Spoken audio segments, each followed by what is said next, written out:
بسم اللہ الرحمن الرحیم باب السیر اذا دفع من عرفہ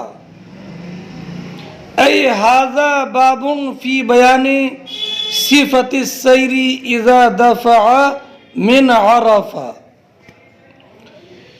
یہ باب اس بیان میں کہ جب عرفہ سے مزدلفہ کے لیے روانہ ہو تو چلنے کی صفت اور کیفیت کے بیان میں یہ باب ہے۔ یعنی عرفات سے جب مزدلفہ کے لیے چلے تو تیز چلے یا میانہ روی کے ساتھ۔ تو حضرت امام بخاری رضی اللہ تعالی عنہ نے یہ باب قائم کیا اور حدیث کی روشنی میں یہ بیان کیا کہ جب راستے میں بھیڑ نہ ہو تو تیز چلے، اور اگر بھیڑ ہو تو جیسے میسر ہو اس رفتار کے ساتھ واپس آئے، کیونکہ عرفات سے واپسی غروب آفتاب کے یقین ہونے کے بعد ہوتی ہے۔ فوراً مزدلفہ پہنچنا ہے اور وہیں پر مغرب و عشاء کی نماز عشاء کے وقت میں پڑھنا ہے۔ تو جیسے بھی ممکن ہو تیز چل کر مزدلفہ پہنچنے کی کوشش کرے اور وہاں پر پہنچ کر مغرب و عشاء دونوں وقت کی نماز عشاء کے وقت میں ادا کرے۔ فرماتے ہیں حدثنا عبداللہ بن یوسف قال اخبرنا مالک عن ہشام ابن عروہ عن ابیہ انه قال سئل اسامة وانا جالس كيف كان رسول الله صلى الله عليه وسلم يسير في حجة الوداع حين دفع قال كان يسير العنق فإذا وجد فجوة نص۔ العنق، عنق کا معنی ہے میانہ روی کے ساتھ چلنا، اور نص یہ مضاعف ہے، نصا اس کا معنی ہے تیز دوڑنا۔ فرماتے ہیں امام بخاری کہ ہم سے حدیث بیان کی عبداللہ ابن یوسف نے، انہوں نے کہا کہ ہمیں خبر دی امام مالک نے، انہوں نے روایت کی ہشام ابن عروہ سے۔ ہشام ابن عروہ اپنے والد عروہ ابن زبیر سے روایت کرتے ہیں کہ عروہ ابن زبیر نے کہا کہ حضرت اسامہ ابن زید سے معلوم کیا گیا اور میں اسامہ ابن زید کے پاس بیٹھا ہوا تھا۔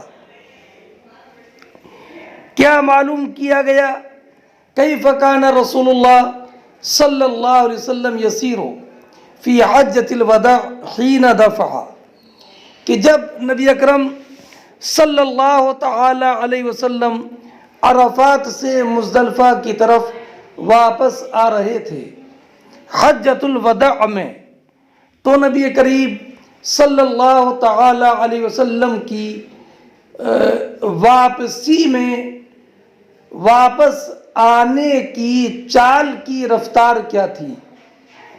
نبی کریم صلی اللہ تعالی علیہ وسلم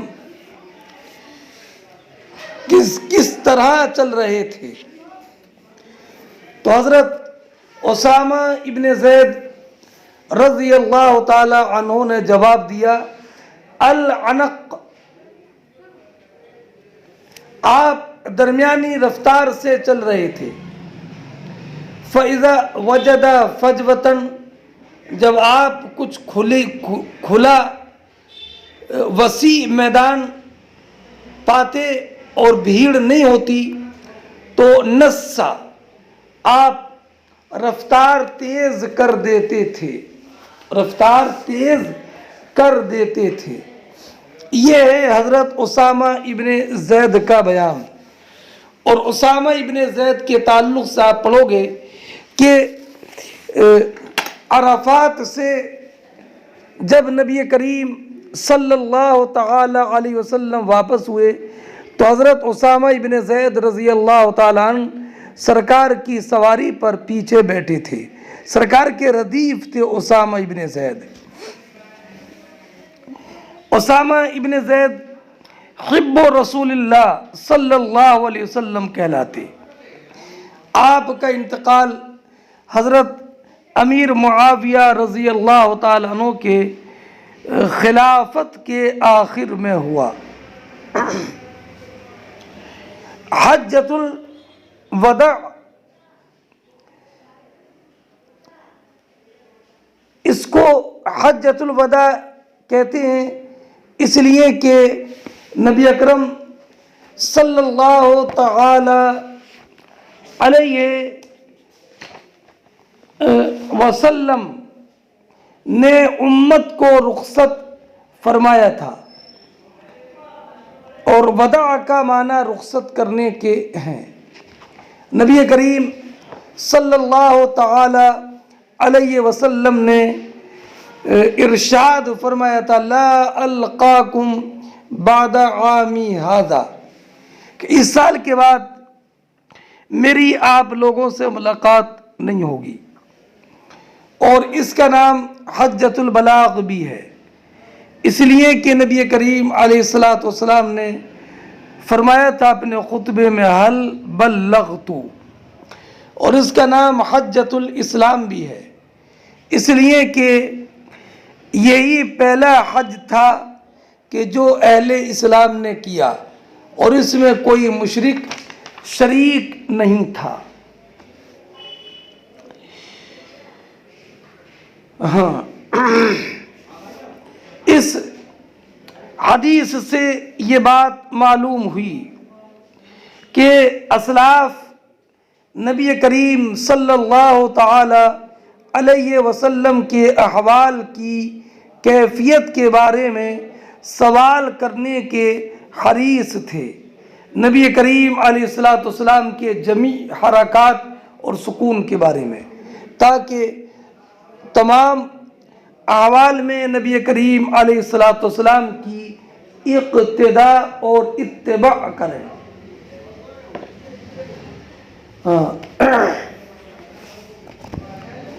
فرماتے ہیں حضرت ہشام ابن عروہ کہ والنس فوق العنق، کہ نس کے معنی تیز دوڑنا ہے، العنق کے معنی میانہ روی کے ساتھ چلنا، تو نس عنق سے زیادہ تیز چلنے کا نام ہے۔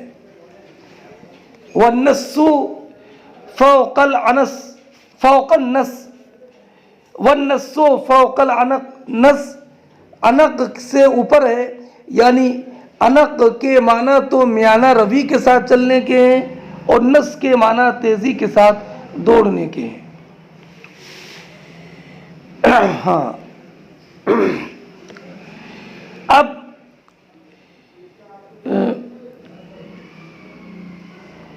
سورج، میں نے بتایا کہ سورج ڈوبنے کے بعد عرفات سے چلتے ہیں، اور مزدلفہ عرفات سے 3 میل کے فاصلے پر ہے، اور مزدلفہ پہنچ کر مغرب و عشاء کی نماز پڑھنا ہے، اس لیے چلنے میں جلدی کرتے۔ فرماتے ہیں قال ابو عبداللہ فجوہ متسع والجمع فجوات وفجاء وكذلك رکوہ ورکاء۔ فرماتے ہیں امام بخاری رضی اللہ تعالی عنہ کہ اس حدیث میں جو لفظ فجوہ وارد ہے تو فجوہ کا معنی کھلا میدان ہے، اور اس کی جمع فجوات اور فجاء آتی ہے۔ فجوات اور فجاء، جیسے رکوہ کی جمع رکاء آتی ہے، ایسے ہی فجوتن کی جمع فجاء آتی ہے۔ اس کے بعد ارشاد فرمایا مناس لیسا حین فرار، یہ بتانا ہے کہ سورہ صاد کے شروع میں جو آیت کریمہ ہے کم اہلکنا قبلہم من قرن فنادوا ولا تحین مناس، تو یہ مناس اور نس دونوں ایک باب سے نہیں ہیں اور نہ ایک دوسرے سے مشتق، اس لیے کہ نسا یہ مضاعف ہے، اس کا مادہ نون اور صاد ہے، اور مناس یہ معتل عین واوی ہے، اس لیے کہ یہ نوس سے بنا ہے، اور امام فرہ نے کہا کہ النوس التاخر، اس کا معنی پیچھے ہونا ہے، اور ناسا عن قرنہ کا معنی فرہ، ناسا ینوسو قالا یقولو، مناس مقال کے وزن پر ہے، تو مناس کا معنی ہوا جائے فرار، جائے فرار۔ تو اب قرآن کریم کی آیت مبارکہ میں مناس کا معنی جائے فرار ہے۔ قرآن کریم فرماتا ہے کم اہلکنا قبلہم من قرن، ہم نے ان سے پہلے کتنی سنگتیں کھپا دیں، یعنی ہلاک کر دیں انبیاء کرام علیہم السلام کی نافرمانی کی وجہ سے۔ فنادو ولا تحین مناس، تو اب وہ پکاریں، یعنی نزول عذاب کے وقت انہوں نے فریاد کی، ولا تحین مناس، اور وہ چھوٹنے کا وقت نہ تھا، ولا تحین مناس، ولا حین مناس، ولا تحین مناس، اور وہ چھوٹنے کا وقت نہ تھا۔ تو مناس کا معنی یہاں پر جو ہے وہ فرماتے ہیں لیس حین مناس، لا تحین مناس کا معنی لیس حین فرار، وہ بھاگنے کا وقت نہیں تھا۔ بتا دیا کہ مناس کا معنی، مناس اس میں ظرف ہے ناسا ینوسو سے، اس کا معنی بھاگنے کا وقت یا بھاگنے کی جگہ۔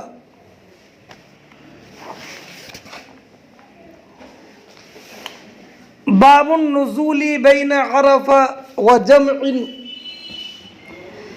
یہ باب اس بارے میں کہ عرفہ اور مزدلفہ کے درمیان حاجی کا اترنا کیوں؟ قضائے حاجت کے لیے، اور قضائے حاجت کے لیے اترنا یہ ایک ضرورت کی وجہ سے ہوا، ورنہ عرفہ اور مزدلفہ کے درمیان اترنا کوئی مناسک حج سے نہیں ہے۔ حدثنا مسدد قال حدثنا حماد بن زید عن یحییٰ ابن سعید عن موسیٰ ابن عقبہ عن قریب مولا ابن عباس عن اسامہ بن زید ان النبی صلی اللہ علیہ وسلم حین افاض من عرفہ مال الى الشعب فقضى حاجته فتوضأ فقلت یا رسول اللہ اتصلی؟ فقال الصلاة امامك۔ فرماتے ہیں امام بخاری کہ ہم سے حدیث بیان کی مسدد نے، انہوں نے کہا کہ ہم سے حدیث بیان کی حماد ابن زید نے، وہ روایت کرتے ہیں یحییٰ ابن سعید سے، موسیٰ ابن عقبہ سے، وہ قریب مولا ابن عباس سے، وہ اسامہ ابن زید سے، کہ اسامہ ابن زید رضی اللہ تعالی عنہما نے بیان فرمایا کہ نبی اکرم صلی اللہ تعالی علیہ وسلم جب عرفات سے روانہ ہوئے تو آپ ایک گھاٹی کی طرف تشریف لے گئے، فقضا حاجتہ، وہاں آپ نے اپنی حاجت پوری کی، فتوضأ، پھر آپ نے وضو کیا، تو میں نے عرض کیا یا رسول اللہ کیا آپ نماز ادا فرمائیں گے؟ تو آپ نے فرمایا الصلاۃ امامک، نماز آگے جا کر ہوگی، یعنی مزدلفہ میں دونوں نمازوں کو جمع کیا جائے گا۔ اس حدیث کے راویوں پر ذرا ایک نظر ڈال لیں۔ حضرت یحییٰ ابن سعید، یہ یحییٰ ابن سعید انصاری یہ تابعی ہیں، اور انہوں نے روایت کی موسیٰ ابن عقبہ سے، یہ بھی تابعی ہیں، تو یہ روایت الاقران کے قبیل سے ہے، اس لیے کہ یحییٰ ابن سعید اور موسیٰ ابن عقبہ دونوں صغار تابعین میں سے ہیں۔ وہ روایت کرتے ہیں قریب مولا ابن عباس سے، اور قریب بھی تابعی ہیں، تو اس اسناد میں اس طریقے سے 3 تابعی جمع ہو گئے۔ حدثنا موسیٰ ابن اسماعیل قال حدثنا جبیریہ عن نافع قال كان عبد الله بن عمر يجمع بين المغرب والعشاء بجمع غير أنه يمر بالشعب الذي أخذه رسول الله صلى الله عليه وسلم فيدخل فينتفض ويتوضأ ولا يصلي حتى يصلي بجمع۔ فرماتے ہیں امام بخاری کہ ہم سے حدیث بیان کی موسیٰ ابن اسماعیل نے، انہوں نے کہا کہ ہم سے حدیث بیان کی جبیریہ نے، وہ روایت کرتے ہیں نافع سے، نافع کہتے ہیں کہ عبداللہ ابن عمر رضی اللہ تعالی عنہما مغرب و عشاء کو جمع فرماتے تھے مزدلفہ میں، یعنی مغرب و عشاء کی نماز ایک ساتھ عشاء کے وقت میں مزدلفہ میں ادا کیا کرتے تھے عبداللہ ابن عمر۔ غیر انہ یمر بالشعب،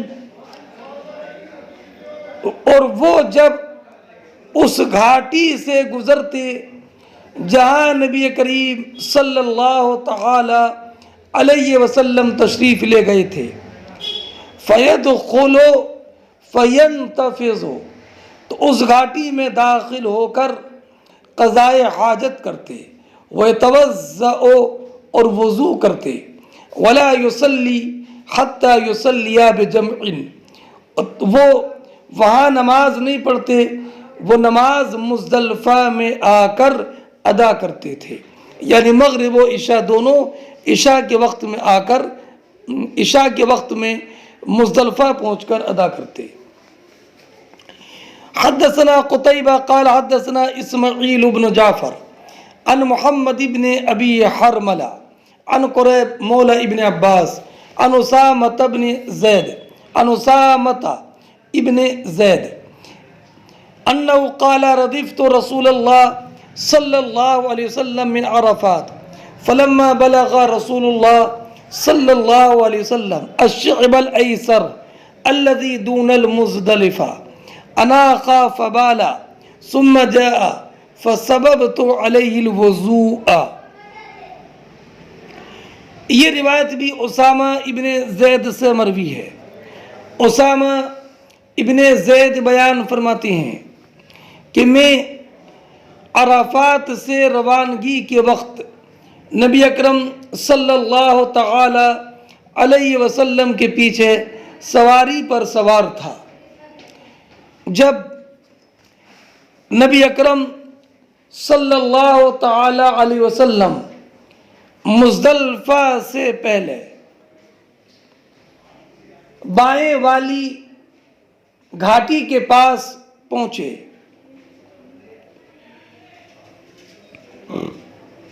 تو جو کہ پہنچے تو اناخا، آپ نے اپنا جانور بٹھایا، وبالا، اور آپ نے پیشاب کیا، پھر آپ تشریف لائے، فَصَبَبْتُ عَلَيْهِ الْوُضُوءَ، تو میں نے آپ کے وضو کے لیے پانی ڈالا، فَتَوَضَّأَ وُضُوءً خَفِيفًا، تو آپ نے ہلکا وضو کیا، یعنی اعضائے وضو کو 3 مرتبہ نہیں دھویا، اور یہ عادتاً جتنا پانی استعمال کرتے تھے اس سے کم پانی استعمال فرمایا۔ فَقُلْتُ الصَّلَاةُ یا رسول اللہ، تو الصلاۃ یہ منصوب بھی ہو سکتا ہے، یعنی اتصلی الصلاۃ یا رسول اللہ، یا الصلاۃ مبتدا خبر محذوف، الصلاۃ حضرت یا رسول اللہ، حضور آپ نماز ادا فرمائیں گے؟ تو آپ نے ارشاد فرمایا الصلاۃ امامک، نماز آگے جا کر ادا ہوگی، آپ کے آگے۔ فرکب رسول اللہ، تو نبی کریم صلی اللہ تعالی علیہ وسلم سواری پر سوار ہوئے، حتی اتل مزدلفہ، یہاں تک کیا مزدلفہ میں تشریف لے آئے۔ فصلی، تو آپ نے وہاں نماز ادا کی، پھر ثم ردف فضل رسول اللہ صلی اللہ علیہ وسلم غداۃ جمع، پھر مزدلفہ سے روانگی کے وقت جب منی کے لیے روانہ ہوئے تو حضرت فضل ابن عباس رضی اللہ تعالیٰ عنہ نبی کریم صلی اللہ تعالی علیہ وسلم کے پیچھے سوار ہوئے۔ قال قریب فاخبرنی عبداللہ ابن عباس عن الفضل، قریب کہتے ہیں کہ مجھے عبداللہ ابن عباس نے خبر دی فضل ابن عباس سے روایت کر کے کہ نبی اکرم صلی اللہ تعالی علیہ وسلم لم یزل یلبی حتی بلغ الجمرہ، نبی کریم علیہ السلام جمرہ تک مسلسل تلبیہ پڑھتے رہے تھے۔ اس حدیث میں جو ابھی آپ نے پڑھی، اس میں چند باتیں آپ سمجھ لیں۔ پہلے اس حدیث کے سند کے تعلق سے آپ غور کریں گے تو اس میں 3 صحابہ کرام علیہم الرحمۃ والرضوان کا ذکر ہے، ایک حضرت اسامہ ابن زید، ایک دوسرے عبداللہ ابن عباس، اور تیسرے فضل ابن عباس رضی اللہ تعالی عنہ۔ اور اس میں عبداللہ ابن عباس نے اپنے بھائی فضل ابن عباس سے روایت کی، تو یہ روایت الاخ عن الاخ ہے، اور روایت الصحابی عن الصحابی بھی ہے۔ اور اس حدیث سے ایک بات یہ معلوم ہوئی کہ عرفات سے مزدلفہ جانے کے جب جائے اور سواری پر سوار ہو تو سوار ہونا جائز ہے، اور یہ بھی معلوم ہوا کہ اگر جانور طاقتور ہے تو اس پر 2 آدمیوں کا سوار ہونا بھی جائز ہے۔ اور حضرت اسامہ ابن زید نے کہا فَصَبَبْتُ عَلَيْهِ الْوُضُوء، میں نے نبی کریم علیہ السلام کے اعضائے وضو پر پانی ڈالا۔ اس سے یہ معلوم ہوا کہ استعانت فی الوضو جائز ہے، اور فقہاء نے اس میں تفصیل کی ہے، اس لیے کہ اگر استعانت پانی منگوانے کے طور پر ہو تو یہ بلا شبہ جائز ہے۔ اور رہا یہ کہ دوسری صورت یہ ہے کہ اعضائے وضو کوئی دوسرا دھوئے تو یہ مکروہ ہے بلا عذر کے، اور دوسرا یہ کہ پانی کوئی دوسرا اعضائے وضو پر ڈالے تو ایسا یہ ہے کہ یہ مکروہ نہیں ہے لیکن خلاف اولا ہے۔ اور نبی اکرم صلی اللہ تعالی علیہ وسلم کے اعضائے وضو پر حضرت اسامہ ابن زید نے جو پانی ڈالا تو یہ بیان جواز کے لیے تھا اور یہ ضرورت کی وجہ سے تھا۔ اور اس سے ایک بات یہ بھی معلوم ہوئی کہ تلبیہ اس وقت تک کہا جائے گا جب تک کہ رمی جمار نہ کرے، رمی جمار جب کرے گا تب تلبیہ لبیک اللہم لبیک کہنا یہ بند کرے گا۔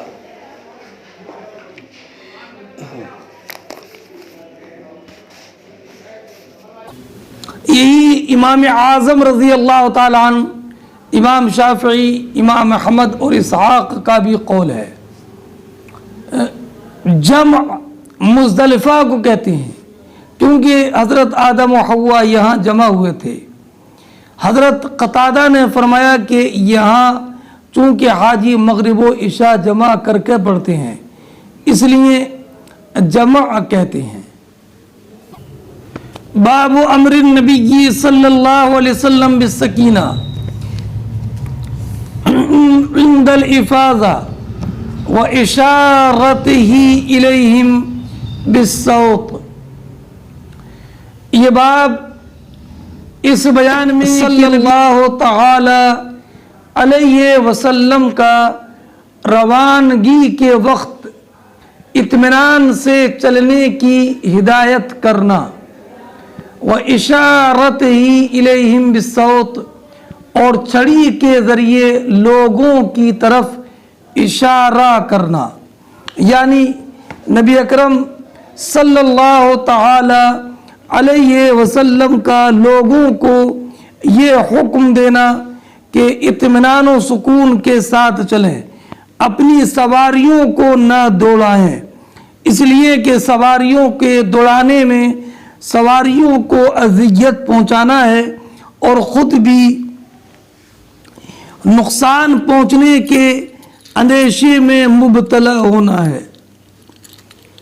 حدثنا سعید بن ابی مریم قال حدثنا ابراہیم بن سوید قال حدثني عمرو بن ابی عمرو مولى المطلب قال اخبرني سعید بن جبیر مولى والبہ الکوفی قال حدثني ابن عباس انه دفع مع النبی صلی اللہ علیہ وسلم یوم عرفہ۔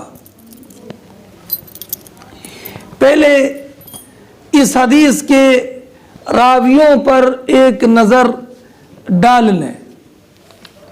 سعید ابن ابی مریم، یہ سعید ابن محمد ابن حکم بن ابی مریم ہے۔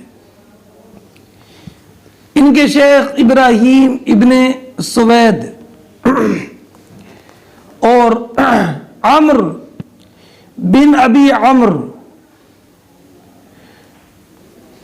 ابو عمر کا نام ہے میسرہ، سعید ابن جبیر یہ قبیلہ بنی اسد کی شاخ جو تھی وہ تھی والبہ، اس کے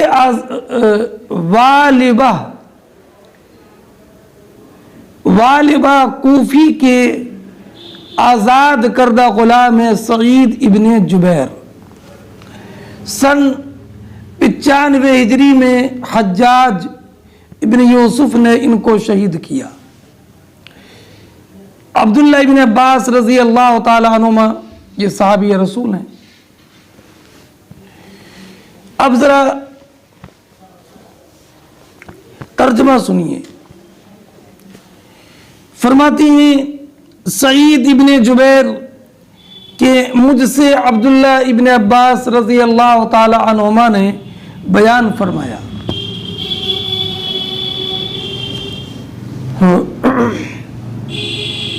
کہ وہ عرفہ کے دن نبی کریم صلی اللہ تعالی علیہ وسلم کے ساتھ عرفات سے روانہ ہوئے.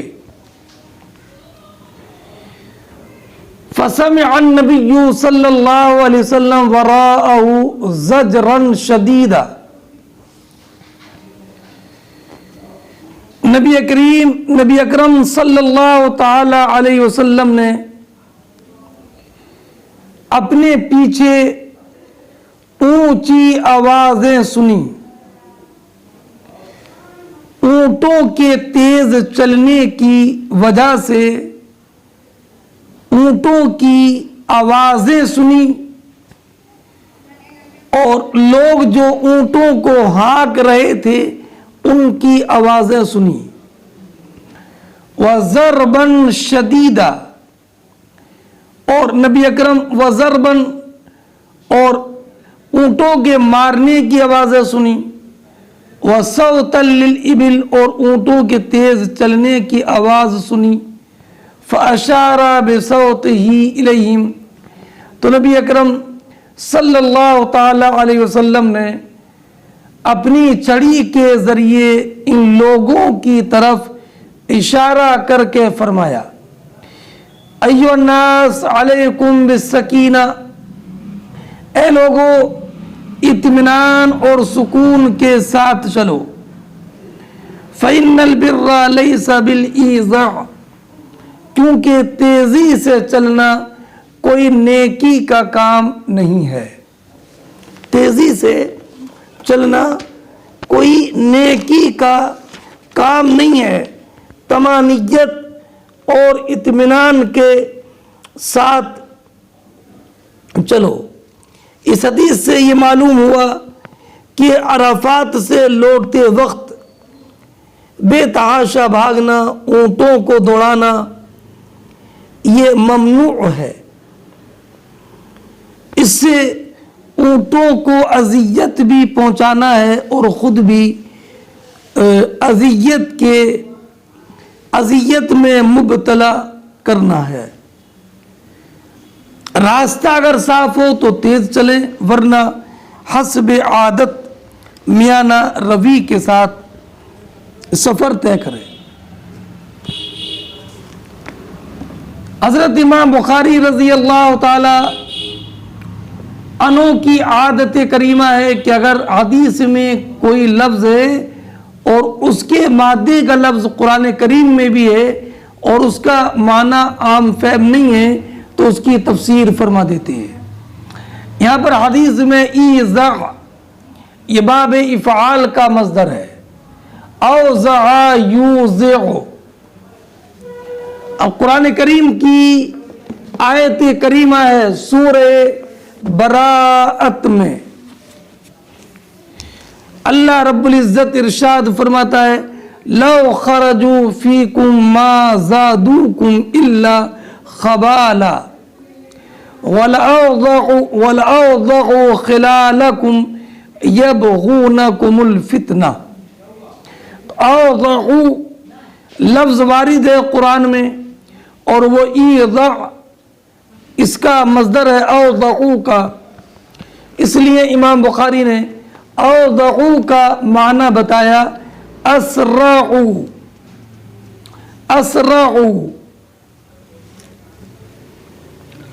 فرماتا قرآن لو خرجوا ای المنافقون لو خرجوا فیکم ما زادوکم الا خبالا. خبال کا لفظ اس آیت کریمہ میں ہے. خبال کا معنی ہے الشر والفساد. فرماتا قرآن اگر وہ منافقین تم میں نکلتے راہ جہاد میں تو ما زادوکم الا خبالا، تو ان سے سوا نقصان کے تمہیں کچھ نہ بڑھتا، تمہیں نقصان ہی پہنچتا۔ وَلَأَوْضَعُوا خِلَالَكُمْ يَبْغُونَكُمُ الْفِتْنَةَ، اور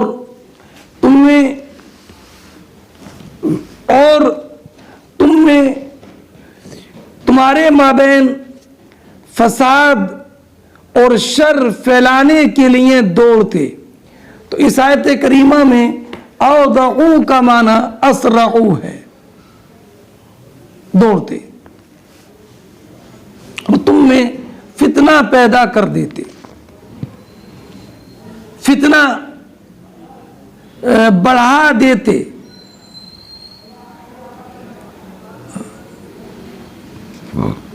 جھوٹی جھوٹی باتیں بنا کر فساد انگیزیاں کرتے۔ یہ اچھا، خلالکم فرماتے ہیں من التخلل بینکم، فرماتے ہیں کہ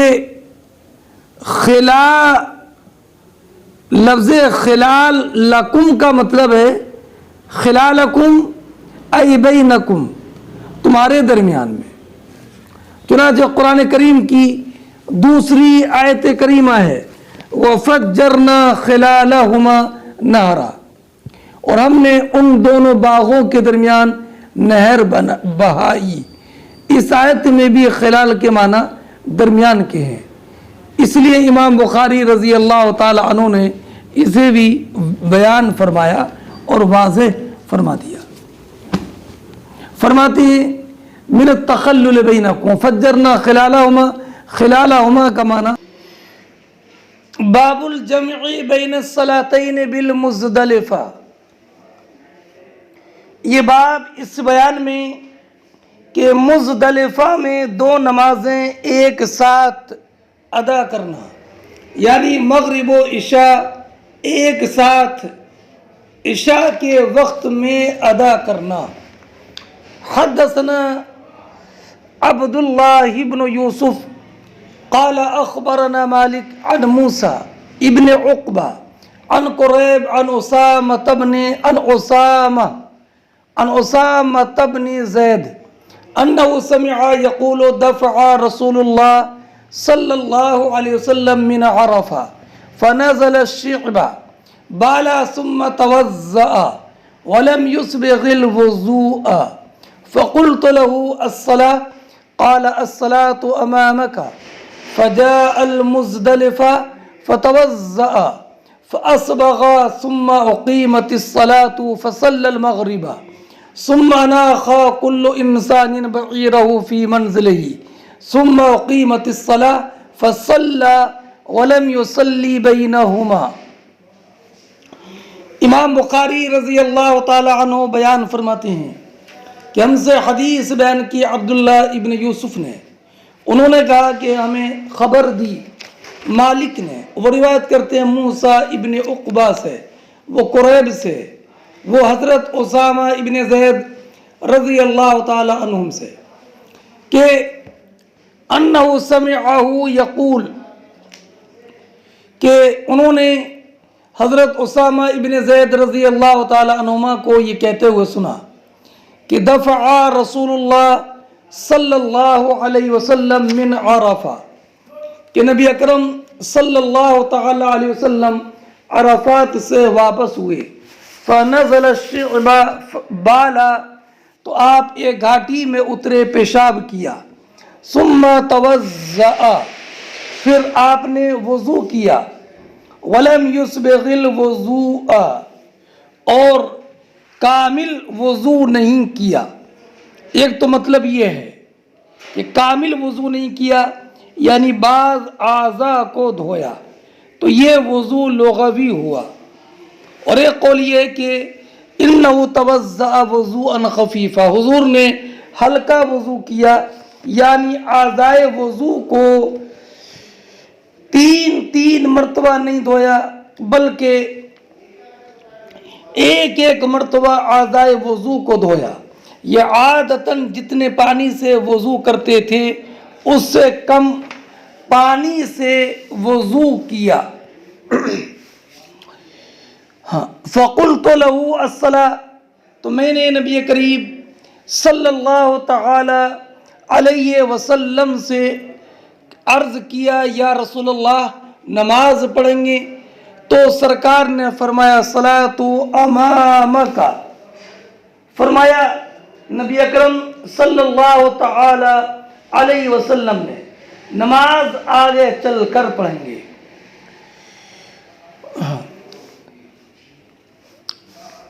فجاء المزدلفہ، تو جب مزدلفہ میں تشریف لائے، فتوضأ فأسبغ، تو نبی اکرم صلی اللہ تعالی علیہ وسلم نے پورا وضو کیا، یعنی جس طریقے سے اعضائے وضو کو تین مرتبہ دھوتے تھے، نبی اکرم صلی اللہ تعالی علیہ وسلم نے اسی طریقے سے اعضائے وضو کو تین مرتبہ دھویا۔ اب ایک بات، ثم توضأ فتوضأ فأسبغ، اس سے بعض لوگوں نے یہ کہا کہ سرکار نے مزدلفہ میں آ کر دوبارہ وضو کیا، اس سے معلوم ہوا کہ پہلے جو وضو راستے میں کیا تھا وہ کامل وضو نہیں تھا، بلکہ آپ نے صرف بعض اعضائے وضو کو دھویا تھا، اس لیے کہ اس وضو سے تو کوئی نماز پڑھی نہیں، اب ایک نماز کے لیے وضو کی تکرار ہو جائے گی، اور یہ مشروع نہیں ہے۔ علامہ عینی علیہ رحمت و رضوان نے فرمایا لا نسلم عدم مشروعیت تکرار الوضو لصلاۃ واحدہ، کہ ہمیں ایک نماز کے لیے وضو کی تکرار کی عدم مشروعیت مسلم نہیں ہے۔ وَلَئِن سَلَّمْنَا، اور اگر تسلیم بھی کر لیں تو ہو سکتا ہے کہ پہلے وضو کے بعد کوئی حدث طاری ہو گیا ہو۔ بہرحال اس سے یہ بات ثابت ہوئی کہ نماز مغرب و عشاء کو مزدلفہ میں عشاء کے وقت میں جمع کیا جائے گا۔ اگلی روایت ہے من جمع بینہما ولم یتطوع، یہ باب اس بیان میں کہ مغرب و عشاء کو مزدلفہ میں ملا کر پڑھنا، ولم یتطوع، اور سنت وغیرہ نہ پڑھنا، اور سنت وغیرہ نہ پڑھنا۔ حدثنا آدم قال حدثنا ابن ابی ذئب عن الزہری عن سالم ابن عبد اللہ عن ابن عمر قال جمع النبی صلی اللہ علیہ وسلم بین المغرب والعشاء بجمع، حضرت سالم ابن عبداللہ اپنے والد عبداللہ ابن عمر سے روایت کرتے ہیں کہ نبی اکرم صلی اللہ تعالی علیہ وسلم نے مغرب و عشاء کو جمع کیا مزدلفہ میں۔ کل واحدۃ منہما باقامہ، ان میں سے ہر ایک کے لیے الگ الگ تکبیر ہوئی، ہر ایک کے لیے کل واحدۃ منہما باقامہ، ان میں سے ہر ایک کے لیے الگ الگ تکبیر ہوئی۔ ولم یسبح بینہما، اور نبی کریم صلی اللہ تعالی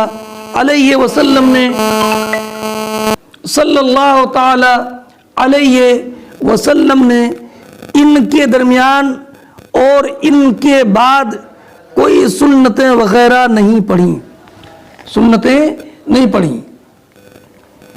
ولم یسبح بینہما، نہ مغرب و عشاء کے درمیان سنتیں پڑھیں، ولا علی اثر کل واحدۃ منہما، نہ ان میں سے ہر ایک کے بعد سنتیں۔ حدثنا خالد بن مخلد قال حدثنا سلیمان بن بلال قال حدثنا یحییٰ ابن سعید قال حدثنا عدی بن ثابت قال حدثني عبد الله ابن يزيد الخطمي قال حدثني أبو أيوب الأنصاري أن رسول الله صلى الله عليه وسلم جمع في حجة الوداع المغرب والعشاء بالمزدلفہ۔ عبداللہ ابن یزید ختمی بیان فرماتے ہیں کہ مجھ سے ابو ایوب انصاری رضی اللہ تعالی عنہ نے بیان فرمایا کہ نبی اکرم صلی اللہ تعالی علیہ وسلم نے حجۃ الوداع میں مغرب اور عشاء کو جمع کیا مزدلفہ میں، یعنی عشاء کے وقت میں مغرب و عشاء ایک ساتھ مزدلفے میں ادا کی اور عشاء کے وقت میں پڑھی۔ باب من اذن واقام لكل واحدۃ منہما، یہ باب اس بیان میں کہ اذان و اقامت کہی جائے مغرب و عشاء میں سے ہر ایک کے لیے۔ میں نے بتایا کہ اس تعلق سے علماء کے 6 اقوال ہیں۔ پہلا قول یہ ہے کہ ان میں سے ہر ایک کے لیے اقامت کہی جائے اور ان میں سے کسی کے لیے اذان نہ کہی جائے۔ دوسرا قول یہ ہے کہ صرف مغرب کے لیے اقامت کہی جائے اور اذان بالکل نہ پڑھی جائے۔ تیسرا قول یہ ہے کہ پہلی یعنی مغرب کے لیے اذان کہی جائے اور مغرب و عشاء میں سے ہر ایک کے لیے اقامت کہی جائے، اور یہی شوافع کا صحیح قول ہے۔ اور چوتھا قول یہ ہے کہ مغرب کے لیے اذان و اقامت کہی جائے اور بعد میں عشاء کی نماز پڑھیں تو اقامت نہ کہی جائے، نہ اقامت اور نہ اذان، اور یہ قول امام اعظم رضی اللہ تعالیٰ عنہ کا ہے۔ پانچواں قول یہ ہے کہ ان میں سے ہر ایک کے لیے اذان و اقامت کہی جائے، یہ قول امام مالک کا ہے۔ اور چھٹا قول یہ ہے کہ ان میں سے کسی کے لیے نہ اذان کہی جائے اور نہ اقامت کہی جائے۔ ان اقوال کی اصل یہ ہے کہ اس بارے میں احادیث و آثار مضطرب ہیں۔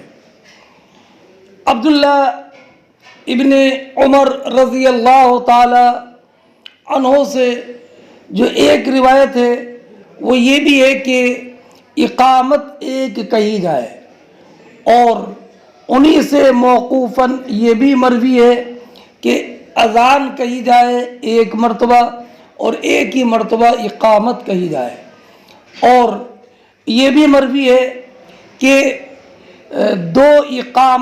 اقامت دو مرتبہ کہی جائے۔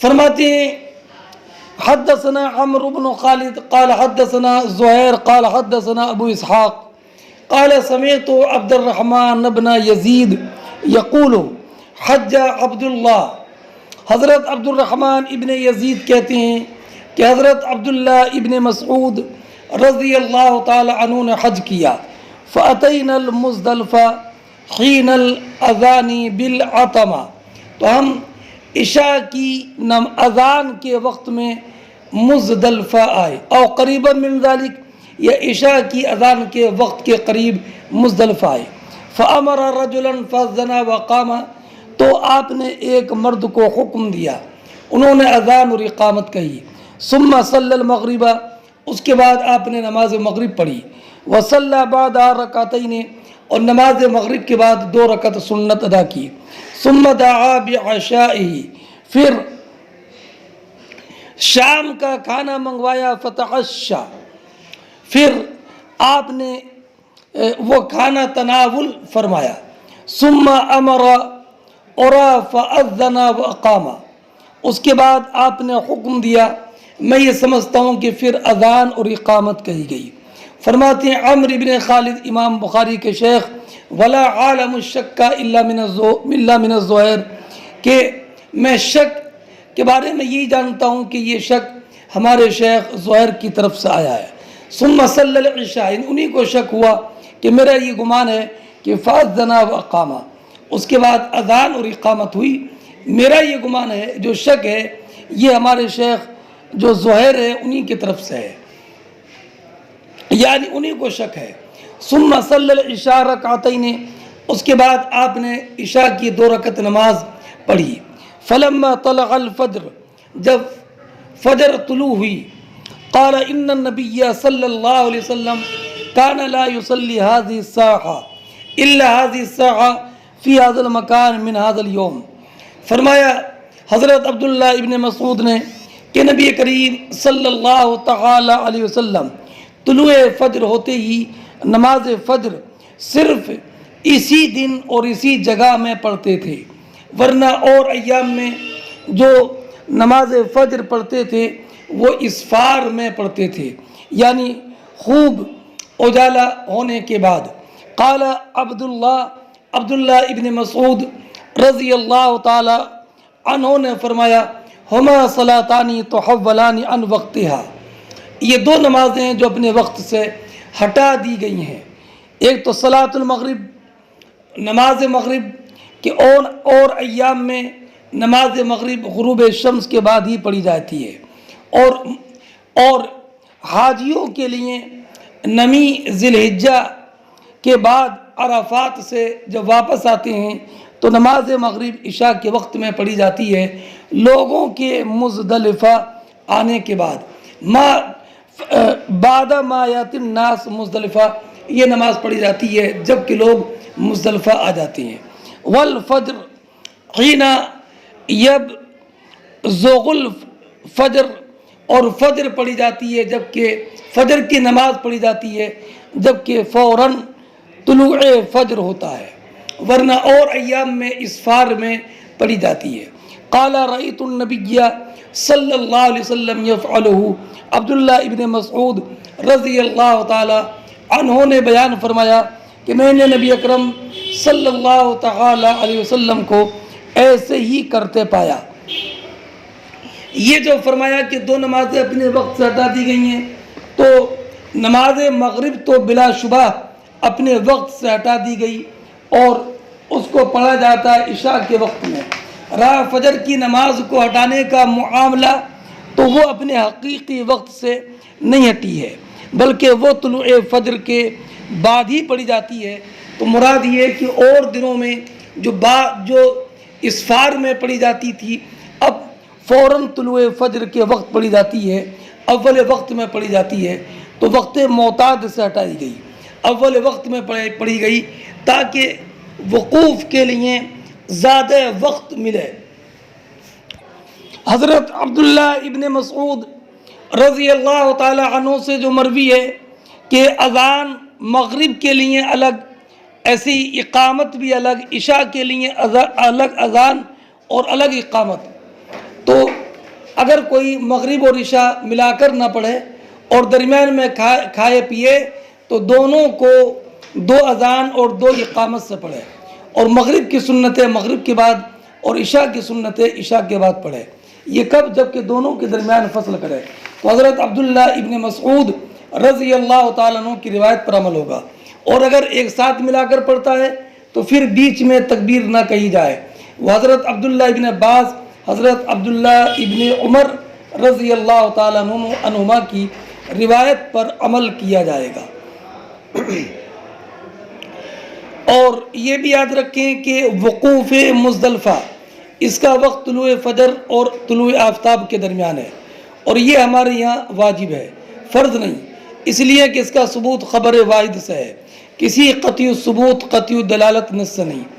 اور یہ بھی ابھی حدیث آئے گی کہ نبی کریم علیہ السلام نے اپنے کمزور اہل کو رات ہی میں منی بھیج دیا تھا، اگر فرض ہوتا تو یہ حضور نہ فرماتے۔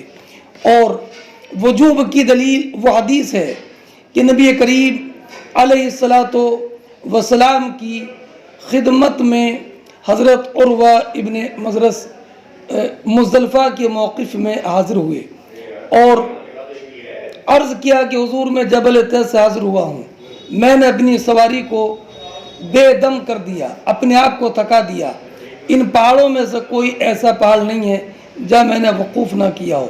تو فرمایا جو ہمارے ساتھ یہ نماز پالے، یعنی نماز فجر مزدلفہ میں اور اس کے پہلے عرفہ ہو آیا ہو، خواہ رات میں خواہ دن میں، اس کا حج پورا ہو گیا۔ حج کی تکمیل تو کو وقوف مزدلفہ پر بھی موقوف فرمایا۔ یہ دلیل وجوب ہے، مگر چونکہ یہ خبر واحد ہے اس لیے یہ مفید ہے۔